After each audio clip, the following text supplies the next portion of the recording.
Hola amigos, me da mucho gusto recibirlos en una emisión más de Editorialmente, un espacio que genera nuestra institución, la Universidad Autónoma del Estado de Hidalgo, para platicar con nuestros profesores investigadores, que nos comenten de sus inquietudes académicas, que nos cuenten de su labor docente, porque también tiene mucho que ver con ellos, formar nuevos cuadros de profesionistas. Y algo muy importante, que vengan y nos narren cómo se han volcado en sus publicaciones estas inquietudes. El día de hoy tenemos el gusto de recibir a una buena amiga, una buena compañera de trabajo. Es precisamente Josefina Hernández Telles, que trabaja en el Instituto de Ciencias Sociales y Humanidades de nuestra universidad. Es actualmente la coordinadora de esta área académica. Y pues de ella traemos un libro muy interesante que se llama La menopausia en la vida de las mujeres. Aquí tienen ustedes la carátula del libro y pues vamos a platicar de algo muy interesante, de tan coloquial, tan cotidiano, tan escondido, algo que Josefina dice, ¿por qué esconderlo? Aquí lo pongo a la luz de todos ustedes y vamos a discutirlo. Josefina Hernández Telles, doctora en Ciencias de la Comunicación. A ver, Josefina, estudiaste Ciencias de la Comunicación y cuéntanos tu historia. Siempre lo digo, soy 100% y totalmente comunicación. Estudié la licenciatura en Periodismo y Comunicación Colectiva, la maestría en Ciencias de la Comunicación y el doctorado en Ciencias Políticas y Sociales con orientación en comunicación. Soy por 100% UNAM también, eso es cierto, y tengo una especialidad en estudios de la mujer, que hoy es una maestría por el Colegio de México. Claro. Entonces, bueno, todas esas son mis áreas de interés: la comunicación, las mujeres, los estudios de género y, por supuesto, el periodismo. Claro, desde luego. Y te incorporaste a nuestra institución para nutrir el área de la licenciatura y ahora área académica de Ciencias de la Comunicación. ¿Cuándo, Josefina? En octubre de 2008, desde entonces estoy en esta área y actualmente soy jefa de esta área académica.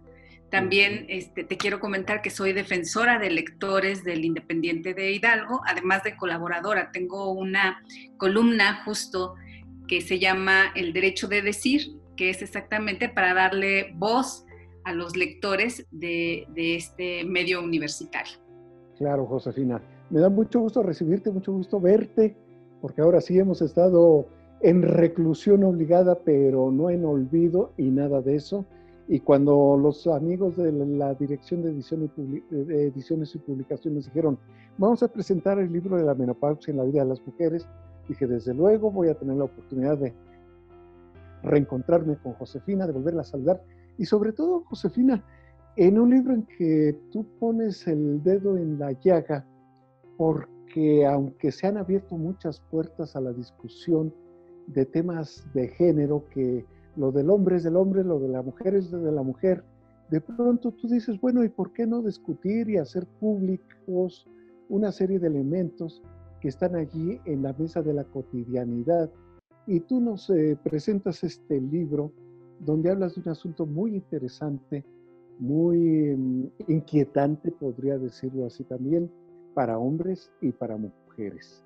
Y entonces pues nos dices, oye, ¿qué está pasando con eso? Y además lo planteas desde la introducción, el prólogo, y nos dices muy abiertamente, invité a una serie de amigas del nivel que yo manejo, la docencia, la investigación, la academia, y aún así, con toda la apertura que esto implicaba, solo 17 de 30 que yo invité, solo 17 se atrevieron a responder a esa convocatoria. La menopausia en la vida de las mujeres. No se les culpa, finalmente es un peso atávico que rebota en estas circunstancias, pero 17 te dijeron sí, y aquí están los resultados. ¿Qué fue lo que te provocó abrir la discusión en torno a este tema y además darla a conocer a través de un libro donde las 17 amigas compañeras, prácticamente en su totalidad académicas, dijeran, sí, claro que sí, te comparto mis experiencias buenas, malas, satisfactorias, superadas sobre este tema.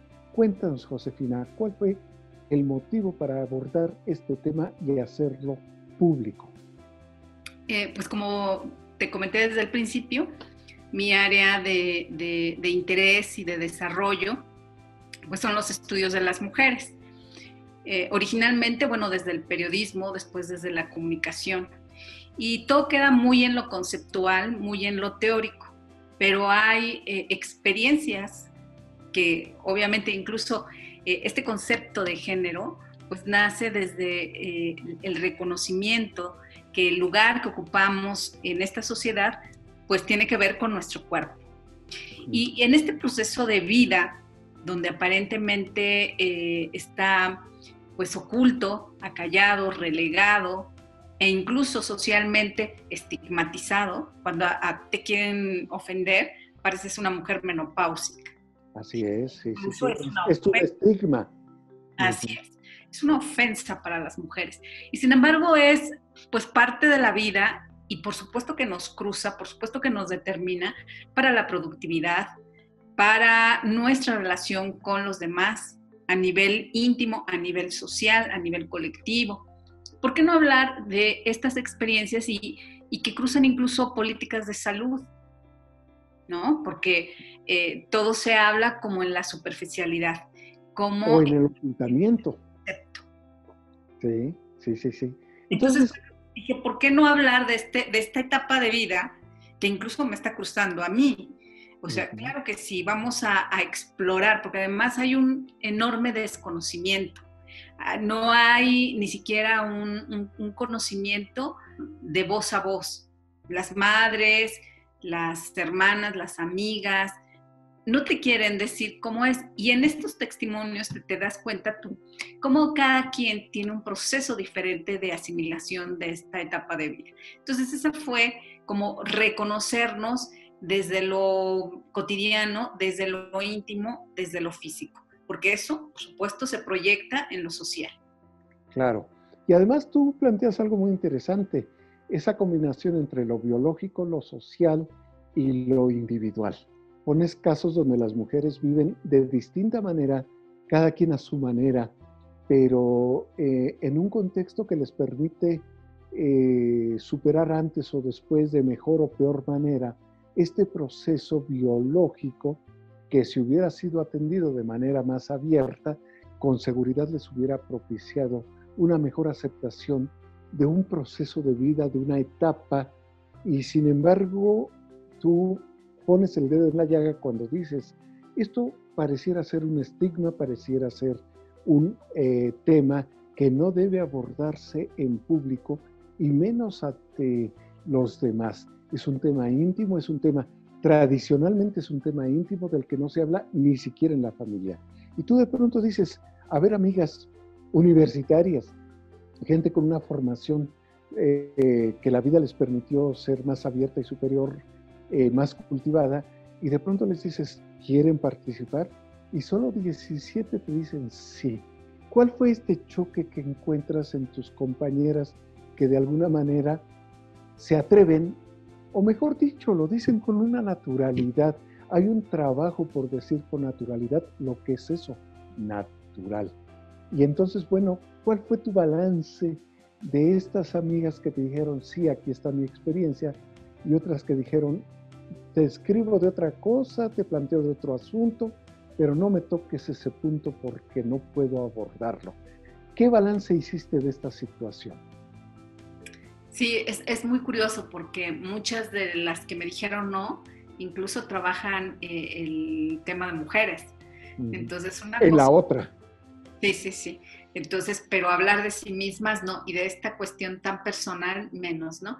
Algunas me canalizaron a otras compañeras, dijeron, yo no, pero mira, bueno, aquí está una tesista, que incluso es el primer texto del libro, donde se enmarca de manera biológica social o biopsicológica social. ella, por ejemplo, a ella, ella no, originalmente yo no tenía contacto ni conocimiento de ella, e incluso me la contactan, pero ella no quiso escribir. O sea, ¿qué quiere decir esto? Que una cosa es el discurso y otra cosa es el reconocernos y hablar de esto. Es como ahora mismo la violencia, ¿no? En una red de académicas en la que estoy, que justamente estamos en esa red para hablar de la violencia sexual en las instituciones de educación superior. Y ayer justo también ella tuvo que salirse de su trabajo e ir a atender un problema de violencia de su hermano hacia su sobrina. Y todo, pues todo el periplo que tuvo que pasar para lograr la atención, sobre todo en este periodo de pandemia. Entonces decíamos, bueno, una cosa es cuando lo trabajamos académicamente para la investigación, otra cosa cuando te cruza. Imagínate esos temas, tanto de la menopausia como la violencia, pues no queremos reconocerlos, quisiéramos no estar ahí, pero aquí están y nos afectan y lo vivimos.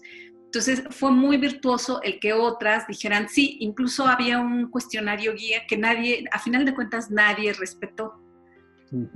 Cada quien lo narró como pudo y como quiso, lo cual está también bien, porque te habla de que, al menos en este tema, tenemos que tener alguna libertad. Claro. Ahora, ya no te digo este tema, te diría la andropausia. Si hay dificultad para hablar de la menopausia de las mujeres y que nosotras la reconozcamos y que hablemos de ella, bueno, los hombres les faltan años luz para reconocer ese proceso de vida que también pasan y que está identificado como las múltiples crisis que les dan a los hombres, ¿no? Y una de ellas tiene que ver en su relación con mujeres más jóvenes, ¿no? Entonces, claro, ¿por qué no pueden superarlo? Y eso porque algún alumno me dijo, ¿y por qué no hablar del proceso de vida equivalente en los hombres? Y yo lo invité. Si conoces algún hombre que quiera dar su testimonio, pues adelante. Por supuesto, cuando fue a preguntarle a su papá y le fue a preguntar a 2 o 3 hombres, ninguno quiso hablar, salvo uno. Claro. ¿No? De manera así coloquial, y pasaba por su virilidad, ¿no? Por su potencia sexual. Entonces, bueno, eso también te indica y te da pista de que es un tema espinoso y que no tenemos la mínima naturalidad para hablar, para tratar de estos procesos de vida. Incluso en las mujeres, muchos de los cánceres están relacionados con la etapa de la menopausia, porque lo primero que te dicen es, bueno, tienes estos problemas hormonales, aquí hay un tratamiento, tómalo. Y entonces, bueno, eso nos ha perjudicado más de lo que nos puede ayudar, ¿no? Entonces, médicamente, con lo que te encuentras es que no hay una atención específica, ¿no? Incluso en el tema de la nutrición. Claro. Hay este cisma hormonal hace incluso que tu metabolismo se vuelva más lento, que tiendas a subir de peso. No hay un solo nutriólogo que te diga, pero usted está en la menopausia, o en la perimenopausia, o en la posmenopausia. Tenemos estos estudios y yo lo he explorado y te dicen, no, bueno, es que no sabemos, pero te quieren dar orientación general. Entonces, claro, también habla de que a nivel médico no hay protocolos de investigación, de tratamiento, de atención y de prevención de muchas enfermedades, ¿no? que se dan, bueno, no enfermedades, sino transformaciones de la salud. Claro. Y que no sabemos atender, bueno, pues las identificamos como enfermedades y nos someten a tratamientos no adecuados y nos hacen verlo como el fin de la vida, ¿no? Sí, desde luego, los tabúes no dejan de estar presentes. Oye, Josefina, yo aquí encontré una frase contundente, terrible por el peso significativo que tú pones en la introducción cuando dices la significación histórica de las mujeres desde la perspectiva feminista es la apuesta de este milenio que corre. A mí me pareció una de las mejores frases de la introducción. Desde ese momento estás diciendo el mundo cambió cuando se decidió, hombres, mujeres, sociedad, todas estas circunstancias de lucha, y me pareció una frase categórica y contundente. La significación histórica de las mujeres desde la perspectiva feminista es la apuesta de este milenio que corre. Yo creo que aquí sintetizas todo esto que te estimula para escribir este libro como uno de muchos temas que tienen que abordarse, y bien lo acabas de anotar en este comentario que hiciste, desde la perspectiva de las mujeres, pero también desde la perspectiva de los hombres, que tienen que decidirse a abordar estos temas que ocurren el equivalente en ellos y que tienen que ponerse en la mesa de la discusión, en la mesa del comentario, en la mesa hasta del humor si se quiere, pero que tienen que airearse para lograr un mejor equilibrio en la existencia social. ¿Qué opinas de esto cuando lo vuelcas en este libro de la menopausia en la vida de las mujeres? Pues yo simplemente te diría que la evidencia de los días que corren te lo muestra más allá de la frase que yo pude haber utilizado. Comenzamos este año de manera contundente con una movilización importante, con una protesta de las nuevas generaciones, de las jóvenes, por terminar, por contener la violencia que se da. Como nunca, aquí mismo en Pachuca, que no es y tú lo sabes, una ciudad de manifestaciones, este 8 de marzo hubo una manifestación, yo diría multitudinaria e histórica en Pachuca, de jóvenes que dijeron basta, ¿no? Basta la violencia, basta la impunidad, basta la inseguridad para las mujeres. No me digas en la Ciudad de México y en el resto de las capitales de los estados. Hubo una presencia fuerte.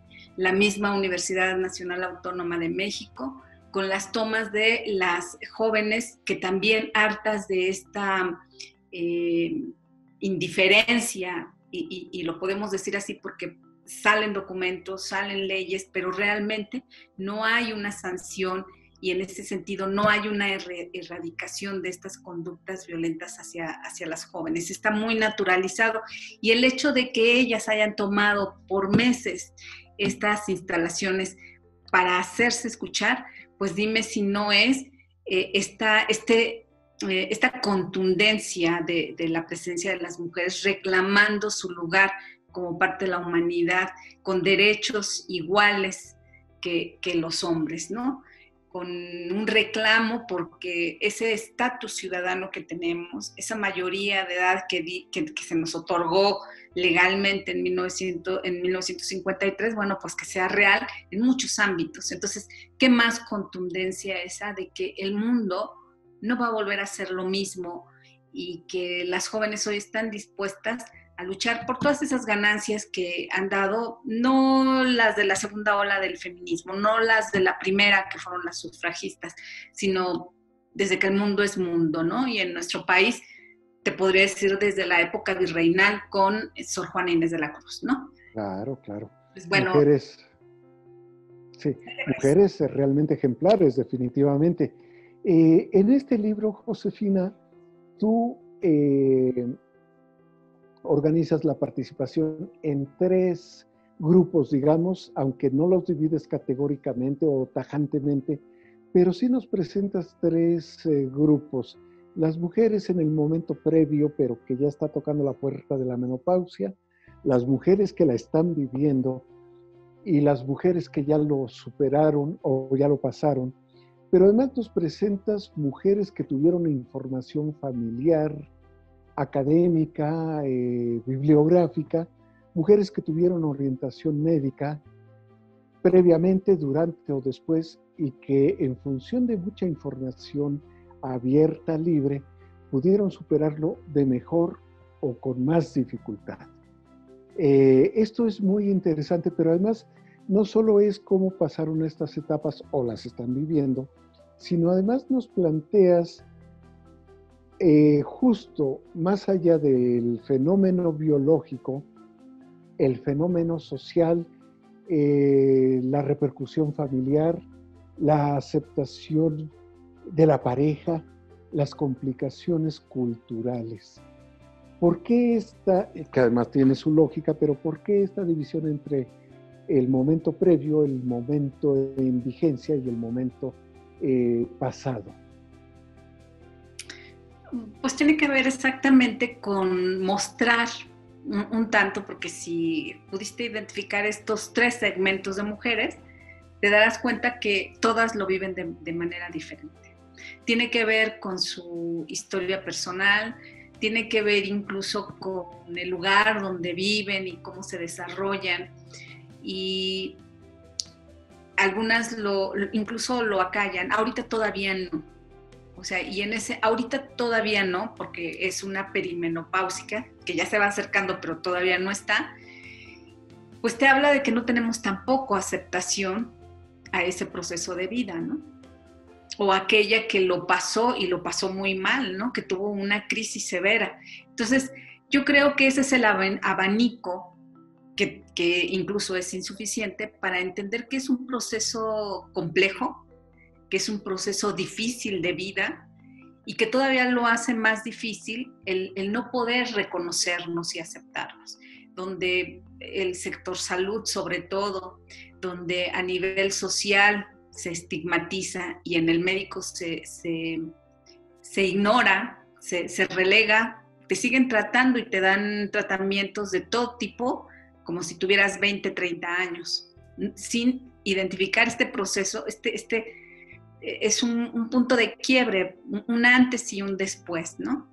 Uh-huh. Obviamente, como todo cisma en la vida de las personas, como todo desarrollo, pensemos de un niño que va a ser puber, todas las transformaciones que se dan, ¿no? E incluso hormonales, el cambio de conductas y demás, ¿qué te hace pensar que incluso en la finalización de ese periodo de vida reproductiva, no vas a tener ese punto de quiebre?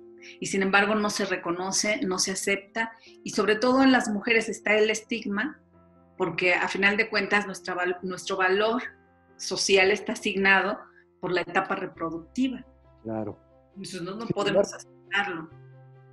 Sin embargo, hay una parte muy bonita en una de tus entrevistas, la que le haces a Graciela Hierro, y que justamente de parte de su respuesta tomas un segmento para ponerlo como epígrafe de todo el libro, cuando dices, antes eras princesa, cuando llegues a la menopausia podrás ser reina. Ella narra con mucha gracia cómo vive con una plenitud distinta al común de las mujeres, o a la mayoría de las mujeres, mejor debemos decirlo, esta etapa, y la asume con una, no solo madurez, sino una conciencia de engrandecimiento. Me gustó mucho este artículo y yo creo que no es muy común, pero esta frase que tú tomas de epígrafe es muy interesante, porque además, bueno, es una persona que abrió el asunto a una discusión mayor, al menos desde su interior, y tuvo un resultado distinto. No quiero decir que lo viviera con una situación de aplauso, no, lo asumió con una naturalidad extraordinaria. Y me gustó mucho cómo lo plantea ella y cómo tú lo revaloras precisamente en esta entrevista. Cuéntanos un poco en estos contrastes, ¿cómo valorarías las diferentes experiencias que van viviendo en las distintas etapas, la previa, la vigente y la superada? Bueno, ¿qué te dejó esta visión de tus amigas? Además, aclaramos y al rato preguntamos, con una formación académica de universitarias. Adelante, sí. Mira, aquí nada más una aclaración. Esa frase epígrafe de Graciela Hierro, porque Graciela Hierro no escribe en el libro, pero ella es una filósofa feminista, sí, que inició y que fue mi maestra justamente en la especialidad en estudios de la mujer. Uh-huh. Y yo la entrevisté para la revista FEM hace muchísimos años, cuando fue mi maestra, y exactamente ella tenía un grupo que se llamaba Las Reinas. Uh-huh. Y entonces, ¿quiénes eran las reinas? Bueno, pues estas integrantes eran puras mujeres menopáusicas. Y ella decía, es la etapa cúspide de las mujeres. ¿Por qué? Porque, bueno, te has asentado, tienes una sabiduría de vida, no tienes que estar en esta etapa de competencia por la pareja, o sea, es una etapa para enriquecernos, es volver hacia nosotras mismas y dar lo mejor. Bueno, una mujer maravillosa, una mujer que tenía ese grupo de mujeres de más de 50 y que en ese momento cuando yo la entrevisté no sabía bien a bien de qué hablaba, ¿no? Y hoy lo miro, o sea, por ejemplo, justo cuando estamos en un periodo de prolongación de vida, de esperanza de vida en hombres y en mujeres.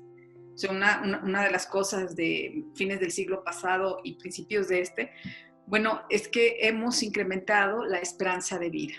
Entonces, obviamente, se ha recorrido un tanto ese concepto de vejez, ¿no? Porque antes, te estoy hablando de principios de hace un siglo, del siglo XX, las personas, su esperanza de vida eran 40, 50 y ya estabas viejo, ¿no? Y hoy no. Así es.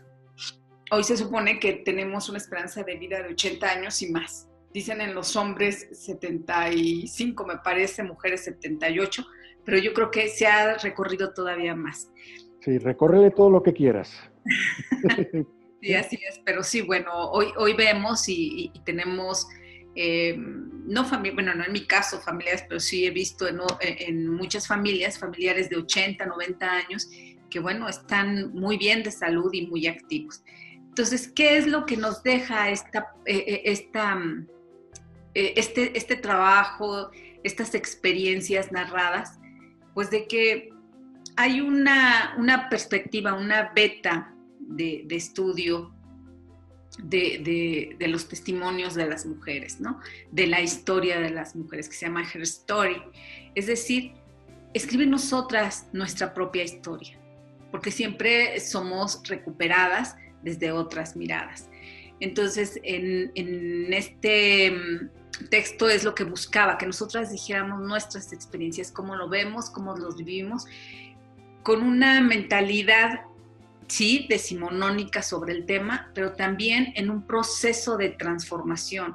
A lo largo de estos testimonios tú te puedes dar cuenta cómo está en juego una visión convencional, tradicional de lo que significa esta etapa de vida para nosotras las mujeres, pero también un rompimiento con ese no hablo de ese tema, al plasmarlo y al resignificarlo. Entonces me parece que esa es la gran virtud, saber de la menopausia, pero no desde los textos médicos, que tienen una visión muy particular y por supuesto escrita por hombres, que miran, pero no escuchan a las mujeres en lo que significa para ellas y en lo que son los síntomas y en lo que se traduce en las emociones y demás. Desde la psicología misma, que también lo mira como esta finalización de una etapa maravillosa que sería la reproductiva. Maravillosa lo digo entre comillas porque la vida del ser humano y sobre todo de las mujeres es más que la reproducción. Claro. Se nos ha solamente valuado en torno a eso. Entonces, yo creo que es esa la gran virtud, escuchar las voces de las mujeres y entender que todas somos distintas, que estamos en un proceso de tránsito, que las jóvenes y las mujeres que se encaminan hacia esta etapa de vida, pues ahí van a encontrar un referente, alguien que les va hablando de cómo se vive esta etapa de vida, ¿no? Que puede ser desde la crisis hasta asumirlo de manera natural y hasta asumirlo otras tantas con problemas de enfermedades propias de este periodo de vida. Entonces yo creo que esa es la riqueza, yo creo que esa es la apuesta, empezar a escuchar nuestras propias voces sobre estas etapas de vida. Ahora, por supuesto, no lo es todo, porque como bien dices, es un perfil de mujeres que además están acostumbradas a escribir, de alguna manera a expresar y a compartir, pero imagínate cuántas otras muchísimas de otros sectores, de otros segmentos, tienen una experiencia propia. Claro. Común en algunos sentidos con todas, pero particular de acuerdo a su lugar de origen, a su tipo de vida urbano, rural, etcétera, etcétera. Entonces yo creo que esa es la gran ganancia, ¿no? Desde luego. Además, tú lo que pones en evidencia y con fortaleza es el fenómeno pero a partir de la propia experiencia de las mujeres, de un segmento especial, mujeres con una formación profesional, y que aún así muchas dijeron, no, te hablo de otras cosas o te hablo de otras personas, menos de mí misma. Eso es muy interesante y bueno, aquí dejaría yo un planteamiento como un reto. Otro segmento de población, ¿cuándo vendrá para enriquecer esta visión? Pero además ahora yo te quisiera hacer una pregunta, Josefina. Este libro ha sido leído por hombres. ¿Qué percepción tienes de la lectura de este libro desde la perspectiva de los hombres, de los compañeros de aquellas mujeres que lo han vivido? ¿Cómo lo han compartido ellos? ¿Cómo lo han padecido o superado? Porque finalmente son procesos que también se viven en familia, en pareja, en una experiencia social diferente. ¿Tienes allí alguna experiencia registrada, algún comentario, algunas opiniones en este aspecto? Pues sí, fíjate que con todo y el perfil de estas mujeres, no te voy a decir de los 17 casos, pero de los pocos casos que son pocos, no representativos, pero sí significativos, pues no hay interés de leer el tema, ¿no? Como que eso, piensan que no sé qué se van a encontrar y así como, sí, pero no han explorado, ¿no?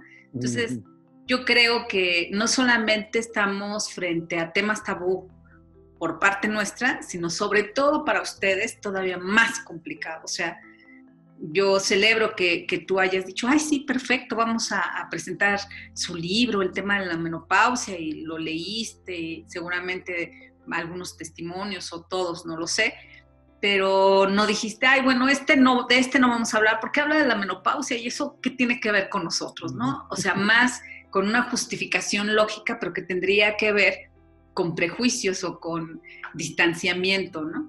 Entonces, me parece que tú eres una buena muestra de que se puede hablar, pero que no es la generalidad, no les causa interés, ¿no? Sobre todo, bueno, pues ni siquiera a los jóvenes porque son jóvenes y a los contemporáneos porque han de decir, no, bueno, esas son cosas privadas, esas cosas, decía mi mamá, no se hablan con las mujeres y no se tocan y menos son motivo de un libro, ¿no? Claro, y menos aún con los hombres, ¿no? Y efectivamente, yo creo que pones el dedo en la llaga de un asunto interesante. De alguna manera, este libro tuyo viene a ser pionero en un tema de discusión que debe abrirse más, provocar la vista con naturalidad de un fenómeno que si se aborda por las mujeres, si se airea, es muy bueno. Si se aborda y se airea con los hombres, con los compañeros de vida, será mucho mejor.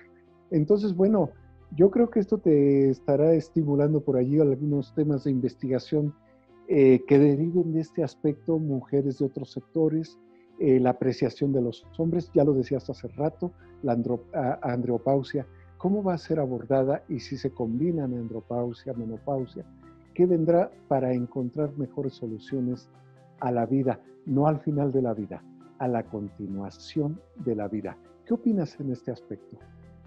Fíjate que yo le veo poca expectativa. Yo algunas veces he comentado que desde que yo empecé a escribir en los 80s, me acuerdo en Doble Jornada, que era un suplemento a mujeres en el periódico La Jornada, desde fines de los 80 se hablaba de la píldora cuando hablábamos de interrupción voluntaria del embarazo, cuando se hablaba de las cifras mortales de abortos mal practicados, y desde entonces se hablaba de la píldora anticonceptiva para hombres, y resulta que me la pasé esperándola. Y hoy, 2020, tiene estos casi 40 años, no veo pues que esté comercializada, aceptada la píldora anticonceptiva de hombres en una etapa reproductiva, imagínate tú cuándo y cómo va a ser esta transición para hablar de cuando terminan su etapa reproductiva, sobre todo los hombres, ¿no? Claro. Entonces, yo lo veo muy complicado. Creo que culturalmente estamos con todo lo que se piensa discursivamente, o pensábamos como sociedad, de que habíamos superado muchas cosas.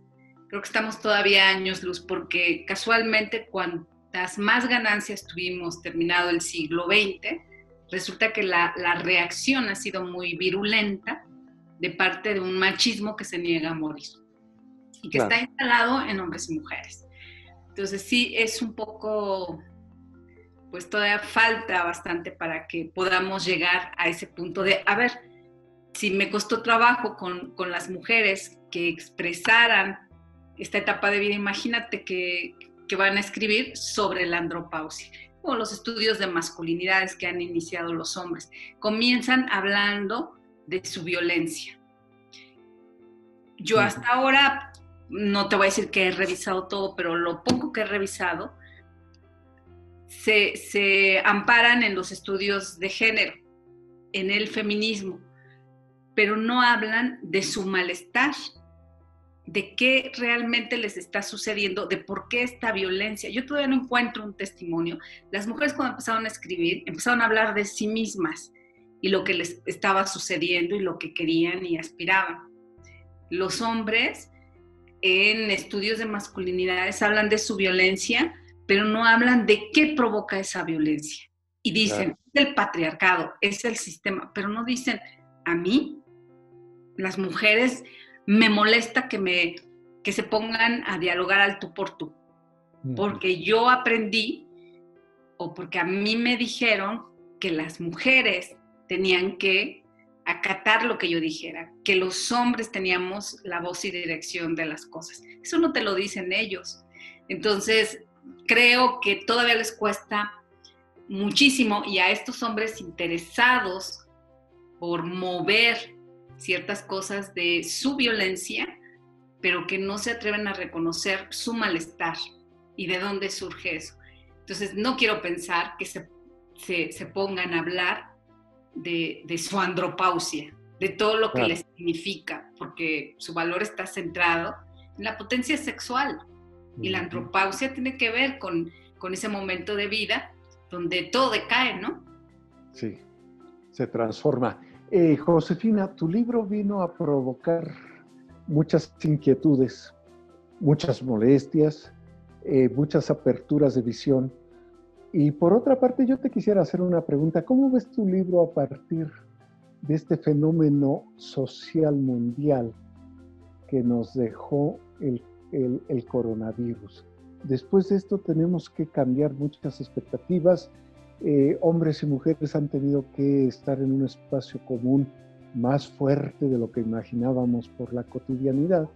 Y pues ahora nos enfrentamos a una serie de apreciaciones, de reflexiones, de consideraciones que definitivamente nos están reajustando muchos valores, muchas expectativas. Y con seguridad libros como el tuyo, aunque está específicamente referido a un fenómeno de vida de las mujeres, van a repercutir muchísimo en una relación de pareja, familiar y social mucho más amplia. ¿Cómo ves tu libro a partir de este confinamiento que ya lleva 4 meses y que va a seguir adelante cambiándonos la vida? Pues yo creo que ojalá, y después de este periodo de crisis sanitaria y crisis social y económica y política, nos replanteáramos como sociedad muchas cosas. Sin embargo, pues esa es como la aspiración, el ideal, pero sabemos que no va a ser así. Sabemos que hay metadiscursos, y esos metadiscursos pasan incluso por los medios, donde nos llevan al mismo lugar. Así como no se ha podido destejer, a pesar de las enormes transformaciones, aportaciones y comprobaciones del papel de las mujeres en la sociedad, no se ha podido destejer ese machismo, esa segregación, esa marginación, tampoco 4 meses de confinamiento van a ser suficientes para que toda la sociedad o la mayoría de la sociedad pues resignifique, reflexione, replantee y transforme las relaciones o quiénes somos, hacia dónde vamos y qué esperamos.